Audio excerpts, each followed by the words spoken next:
Ķūsam nesen bija redzēt, nahuj, Petu Šaras, nahuj, bļa, te, bļa, bordelī atkal, nahuj.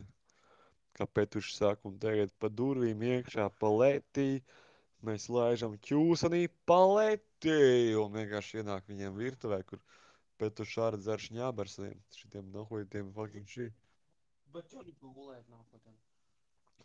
Šitiem Čonāks nākot viņam. šizofreniķiem, kurš tur to šņābu tur dzer, jā, tas Petu Šara vienkārši ķūsi. Asimies, kurš bet čo, kurš ņems bet čonāk? To es? Un tad tur tā ķūsa, tagad tā čika. Oi, es ķūsu ņemšu, bļa, tur priekšā, nahu, izvēlēšu viņu, nahu, tur dirsā, bļa, nahu, galīgi, bļa, tur viņi būs, bļa, galīgi svaiga, nahu, bļa, tur, bļa, tajā pakaļā, nahu, bļa, izvēlēšu, nahu, tur viņi dirsā, nahu. Jā, mēs te ķūsani arī izpisām šodien 10 reizes, ne, Ričī? Nu jā, bļa, mēs viņu 3 reizes izvēlējām, 4, bļa. Nē, 4 reizes izvēlējām, bļa, tur tajā pakaļā, bļa, tur viņai svaigs gāja ārā, bļa, nahu.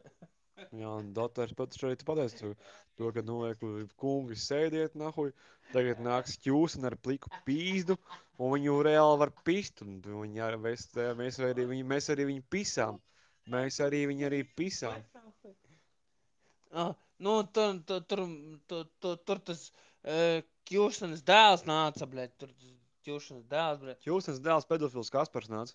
Nu, ties ķūšanas dēls, bļa, Kaspars Stīvens Bugurs, bļa, tur izpis viņu nāku. Viņš nav slims kļovas mutars pēļš šis, nu, ar to mēs arī varam beigt šo stāstu.